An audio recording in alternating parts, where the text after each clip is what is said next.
Le football avait fait un beau voyage. Après avoir été organisé dans les collèges et les universités anglaises, en Amérique du Sud, il égayait la vie des gens qui n'avaient jamais mis les pieds dans une école. Bonjour à tous et bienvenue. Une citation d'Eduardo Galeano, grandissime écrivain uruguayen, malheureusement décédé, pour débuter cette vidéo qui, vous l'imaginez bien, va parler d'Uruguay. Pour une semaine spéciale, je vais essayer de faire une vidéo quotidienne autour de la Celeste, sachant que j'en avais déjà tourné une au milieu de cette série Foot Culture autour des nations d'Amérique latine. Bref, aujourd'hui on va s'attarder à l'identité de la Celeste. La Celeste qui est d'ailleurs surnommée la Garra Charrúa. Alors, vous avez sûrement dû entendre que Charrúa fait référence au peuple amérindien bordant au peuple amérindien bordant le Rio Uruguay à l'époque, mais on va aller un petit peu plus loin, vous voulez. Donc, en effet, les Charrúa faisaient partie des peuples amérindiens qui bordaient l'ancienne province d'Uruguay et du Rio de la Plata. Mais en fait, ils n'étaient pas seuls. Néanmoins, c'était eux les plus importants aux confins de ce Rio Uruguay. Et lors des révolutions d'Amérique latine au 19e siècle, on entend souvent parler de Simón Bolívar, le Libertador, comme on dit, de Colombie, du Venezuela et de tant d'autres pays au nord de l'Amérique du Sud. Et on oublie souvent un des héros qui s'appelle José Artigas. Artigas a fomenter la révolution en Uruguay. Et il a eu une idée que personne n'a vue encore jusque-là, pas même Simón Bolívar, c'est-à-dire d'intégrer dans son armée toutes les castes de la population. Vous pouviez être un esclave noir, vous pouviez être un criollo comme on disait, vous pouvez être un homme de bonne famille, ou vous pouviez être également un charrúa, quelqu'un d'un peuple amérindien, vous pouviez rejoindre cette armée censée libérer et donner naissance à la República Oriental de Uruguay. C'est ce qu'il a fait. C'est peut-être le Libertador d'Amérique du Sud qui a eu la vision la plus humaniste quelque part. Et donc les Charrúa ont combattu. Et avant ça, les Charrúa, ils avaient une technique de guerre assez spéciale. Ils étaient d'ailleurs considérés comme des gens très braves et surtout impossibles quasiment à exterminer pour une raison simple. Ils allaient sur leur proie, sur les conquistadors ou que sais-je encore, ceux qui leur confisquaient la terre. Et dès qu'ils attaquaient, chacun fuyait de son côté. Tant et si bien que c'était si désordonné que c'était très compliqué de les avoir. Mais bref, en tout cas, l'armée d'Artigas va parvenir à ses fins et saisissez l'ironie. Artigas va être trahi par ses généraux, notamment un certain Fructuoso Rivera, qui sera le premier président de la République orientale d'Uruguay. Et Artigas va terminer sa vie au Paraguay. Il vivra pendant un peu plus de 50 ans en exil, dans la misère, sans rien dire, sans tenter un retour comme plein de généraux déchus. Et à la place, Fructuoso Rivera, lui, va ordonner d'exterminer les Charrúa. Ceux-là même qui avaient combattu avec lui pour la libération, soi-disant, d'un pays. Bref, les Charrúa furent rapidement exterminés, hormis 4. On les appelait les 4 derniers Charrúa et on les a envoyés à Paris. Exposition et surtout expérience pour voir un peu qui ils étaient. Étaient-ils vraiment des hommes, des animaux? Personne ne savait. À Paris, on les a mis à l'aveu du public dans une cage, dans une exposition. Ils sont morts peu après. Et leur dépouille a été rendue il y a une dizaine d'années par le président Chirac en Uruguay. À Montevideo, vous pouvez admirer d'ailleurs une sculpture faisant référence aux 4 derniers Charrúa. Et sur la place centrale de Montevideo, vous avez le valeureux, le grand José Artigas sur son cheval.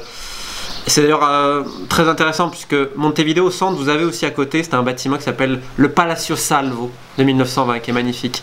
Et donc là, vous trouvez Artigas qui trône au milieu de la capitale uruguayenne. Et ce qui est ironique quand même, c'est que donc les Charrúa ont donné, avec leur esprit de sacrifice, de combat, de lutte, de persévérance, le surnom à l'équipe nationale. Alors, il y a le cas qui existe ailleurs, mais on va saisir l'ironie, puisque l'Uruguay, sa population, n'est pas amérindienne du tout. Ils ont quasiment tous été exterminés. Comme l'Argentine, c'est l'immigration européenne, notamment espagnole et italienne, on les appelle les Tano d'ailleurs, qui composent les populations du Rio de la Plata. C'est-à-dire qu'on a une population très très blanche en Uruguay. C'est complètement différent des ethnies, de ce qui se fait dans d'autres pays d'Amérique du Sud, comme en Colombie, au Venezuela, en Bolivie. Elle est blanche la population du Uruguay quasiment, elle vient surtout d'Europe. Il y a aussi un petit peu une immigration au tournant du XXe siècle, c'est là où la population s'est fomentée. D'Europe de l'Est, certains qui ont fui les pogroms, etc. Mais ils sont surtout installés en Argentine, pas trop en Uruguay. Qui s'installe en Uruguay? C'est un pays de 3 millions et quelques d'habitants, engoncé entre l'Argentine et le Brésil. Si vous voulez vraiment voir des belles plages, vous allez où? Vous allez au Brésil. Mais c'est peut-être une erreur, parce que celles de Punta del Este, de la côte uruguayenne, sont magnifiques. C'est d'ailleurs tellement magnifique, et tellement mystérieux, et parfois inhabité, qu'on dit que seul le vent court par là-bas. Mais je m'égare un petit peu. Bref, sur les Charrúa. Aujourd'hui dans l'équipe, on voit donc comme je vous disais des blancs. Mais certains ont des origines amérindiennes. À l'époque, lors de la Coupe du Monde 2010 notamment, on pouvait voir le milieu de terrain, le boucher de service, excusez-moi l'expression, Arévalo Rios, qui est un des très rares justement amérindiens à jouer pour l'équipe nationale. Enfin, amérindien quand je dis ça, avec vraiment beaucoup d'origines. Mais il y a un autre joueur qui présente des origines amérindiennes, des origines charrouas, c'est lui. C'est Edinson Cavani. C'est sa maman, c'est Bertha. Bertha Gomez, elle s'appelle. Alors Bertha, c'est quelqu'un qui a un grand caractère. Et je peux vous dire que tout Edinson Cavani qu'il est, il doit filer droit. Et Bertha, donc, provient d'une tribu. Et c'est le demi-frère d'Edinson qui m'a raconté ça, Walter Fernando Guglielmone, donc qui partage la même mère. Il me disait, saisis l'ironie. C'était un de ses connaissances à Montevideo un jour, prennent un maté. Maté adore les enfants, bref. Prennent un maté tranquillement à Montevideo. Et Walter commence à engager une discussion avec cet homme, et l'autre il lui dit, trouve pas l'ironie quand même pour ton frère? Walter lui dit pourquoi? Il dit, bah regarde. À l'époque, les conquistadors sont venus en Amérique latine, ils ont confisqué les terres, notamment celles des Amérindiens de fait. Et puis on a Edinson Cavani qui arrive, de sang charrois pour une partie, et de sang sicilien de l'autre partie. Son grand-père maternel avait émigré de Sicile. Bref. Et lui, Edinson, il va sur la terre des conquistadors. Alors certes, pas forcément en Espagne ou au Portugal, mais il va en Europe. Il va dans celle qui a conquis plus ou moins le monde entier à cette époque. Il va en Italie, il va en France, il fait une fortune. Et avec cet argent-là, il retourne au pays acheter les terres, celles-là même qui ont été confisquées par les conquistadors. Et Walter me dit, c'est pas un juste retour des choses, parce qu'en plus de ça, Edinson s'intéresse particulièrement à la terre. Il a passé un diplôme par correspondance d'études agraires. C'est quelqu'un qui étudie, qui est habité par le monde du vivant. Et quand on le regarde, déjà on peut se dire, oui, il a un côté un peu amérindien, mais ça va au-delà. Je veux dire, tout le monde sait qu'il adore pêcher et aussi chasser, alors c'est pas un plaisir qu'il va dire à la presse, parce que ça a très mauvaise image la chasse. Mais il y a une différence entre un chasseur qui y va juste pour le plaisir de buter, et peut-être des personnes qui ont grandi dans une culture où la chasse a une part particulière, et n'est pas seulement le fait de tuer, c'est aussi la communion avec la nature. C'est d'ailleurs ce qu'Edinson dit toujours.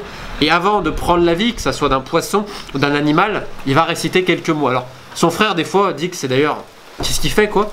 Mais c'est une certaine communion. Je ne vais pas dire qu'il a un esprit proche du chaman, mais quand on met en avant les origines de sa maman, de sa culture, on peut se poser la question.